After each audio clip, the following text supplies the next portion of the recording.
मैं हिंदू धर्म पे बहस करने के लिए तैयार हूं। बुलाइए किसी भी आरएसएस के प्रकांड पंडित को, मैं उससे बहस करना चाहता हूं। वो करे हमसे हिंदुइज्म की बहस। किस पे बहस करना चाहता है? रामचरितमानस पे, गीता पे, किस पे बहस करना चाहता है? सन्यासी किसको कहते हैं? सन्यासी कहते हैं जो गृहस्थ धर्म को त्याग देता है, उसको सन्यासी कहते हैं ना। वो सांसारिक सुख को त्याग देता है, उसको योगी कहते हैं। भगवान राम अपने सौतेले भाई के लिए, पिता के वचन के लिए, सौतेली मां के लिए अयोध्या का राजपाट छोड़ करके कहां चले गए? जंगल। योगी जी का ओरिजिनल घर जानते हैं कहां है? उत्तराखंड। उत्तराखंड जो है वहां जंगल है, तो ये जंगल और पहाड़ से कहां आ गए? लखनऊ।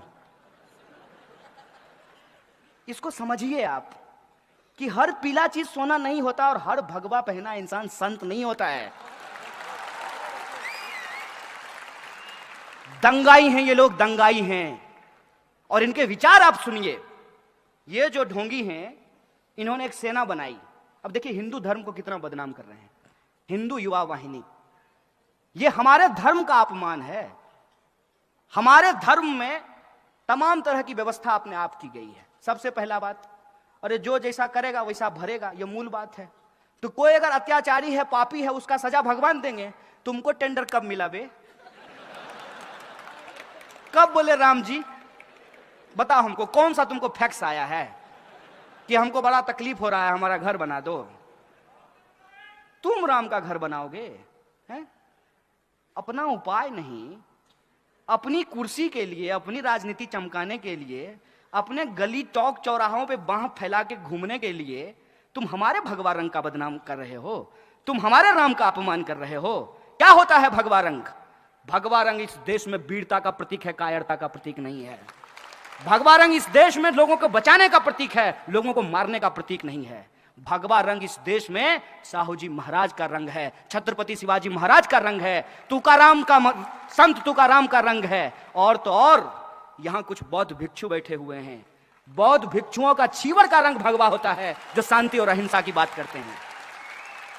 किसको बेवकूफ बना रहे हो? राम के नाम पर अपनी कुर्सी और अपना दुकान चला रहे हो। एक बात हमको बताइए, ये रामचरितमानस की बात करते हैं। मैं रामचरितमानस पढ़ा हूं। रामचरितमानस में 1 दर्जन से ज्यादा शब्द उर्दू के हैं। गरीब नवाज शब्द रामचरितमानस में लिखा हुआ है। और उर्दू जो है वो हिंदुस्तान की भाषा है, वो अरब की भाषा नहीं है। हिंदुस्तान में ही उर्दू बोली जाती है। रामचरितमानस जो है उसमें एक पंक्ति लिखी हुई है तुलसीदास की। हालांकि तुलसीदास ने कुछ गलत बात भी लिखा है, जिसका हम खुले तौर पे जो है समर्थन नहीं करते हैं, विरोध करते हैं उसका। रामचरितमानस में लिखा है, रावण रथी विरथी रघुवीरा। रावण रथ पर है और भगवान श्री राम पैदल चल रहे हैं। अभी बंगाल के हाई कोर्ट से रथ यात्रा निकालने का परमिशन किसको मिला है? राम जी को कि रावण जी को? तो सोचिए ना, अपने तर्क का इस्तेमाल कीजिए ना। और मैं गलत हूं तो मुझे बताइए, मैं अपने आप को ठीक कर लूंगा। मैं प्रधानमंत्री थोड़ी हूं कि कुछ बोलने के चलते आपको जेल में डलवा दूंगा। आपको सुन करके आश्चर्य होगा, मोदी जी एक बार एक राज्य के दौरे पे गए। एक डीएम जो है वो चश्मा लगा करके उनके सामने खड़ा था। भूल गए होंगे आप लोग, अरे रोज नई नई घटना घटती है, कितना याद रखेंगे। चश्मा लगा करके खड़ा था छत्तीसगढ़ में। उस डीएम को सस्पेंड कर दिया गया। बिग बॉस के सामने तुम चश्मा लगा लोगे? अब आप सोच के देखिए, आप नौजवान हैं, आप यूपीएससी करना चाहते हैं, आप महाराष्ट्र पीसीएस का एग्जाम पास करना चाहते हैं, और ऐसा आदमी जो अभी तक अपना डिग्री नहीं दिखाया है, उसके सामने आप चश्मा लगा लें तो आपको नौकरी से निकाल दिया जाएगा। आप ऐसा भारत चाहते हैं क्या? हमने ऐसे भारत की कल्पना की थी क्या? लोगों ने 2014 में मोदी जी को इसी बात के लिए वोट दे दिया था।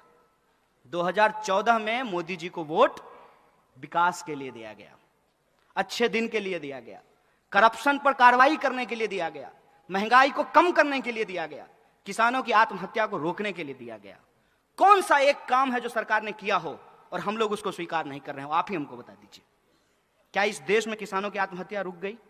और क्या किया गया किसानों के लिए? कोई स्टेप भी अगर लिया गया होता तो हम मान लिए होते।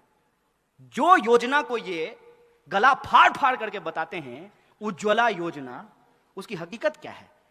हकीकत यह है कि जो लोग गैस सिलेंडर लिए हैं उस योजना के तहत दोबारा उसको भरवा नहीं पा रहे हैं, उसका रिफिल नहीं करवा पा रहे हैं। 400 का सिलेंडर 1100 में मिलने लगेगा तो आप कहां से भरवाएंगे? आप हमको बता दीजिए तो।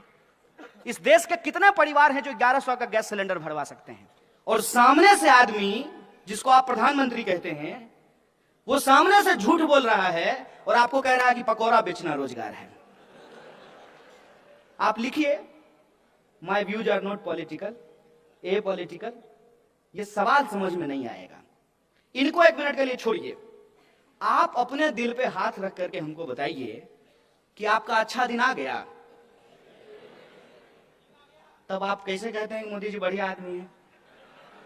और जब हम मोदी जी पे सवाल पूछते हैं तो कहते हैं कि मोदी जी का विरोध करने के अलावा आपके पास कोई काम नहीं है। हम बोले हम इतना निकम्मा हैं कि एक निकम्मा प्रधानमंत्री का विरोध करने का अपने आप को अपना काम समझे हम? ये हमारा काम नहीं है और ना मैं ये काम कर रहा हूं। हम लोगों को एक बात समझनी होगी कि हमारे इर्द गिर्द जो चीजें हो रही हैं वो अपने आप नहीं हो रहा है, उसके पीछे एक कारण है। हर कारण का एक परिणाम होता है, हर परिणाम का एक कारण होता है। उस बात को जब आप समझेंगे तो आप भी मेरी तरह परेशान हो जाएंगे। आपको सोच सोच करके आश्चर्य लगेगा कि इस देश में हो क्या रहा है और क्यों हो रहा है। जब आप इस बात पे विचार करेंगे कि इस देश में संविधान खतरे में कैसे है, तो आपको यह सच चारों तरफ दिखने लगेगा। और मैं साधारण उदाहरण से आपको एक बात बता देता हूं। हाथ आगे करके जिस संविधान की प्रस्तावना को, उद्देशिका को आपने पढ़ा है, उसके शब्द पे आपने कभी गौर फरमाया है? उसके शब्द क्या कहते हैं? उसके शब्द कहते हैं हम भारत के लोग। समाज में क्या होता है? महार है, मातंग है, दलित है, ओबीसी है, धनगर है, मराठा है, ब्राह्मण है, चितपावन है, मैथिल है, बिहारी है, मराठी है। क्या होता है? उद्देशिका क्या कहती है? We the people of India, हम भारत के लोग। फिर भी आपको लगता है कि संविधान खतरे में नहीं है।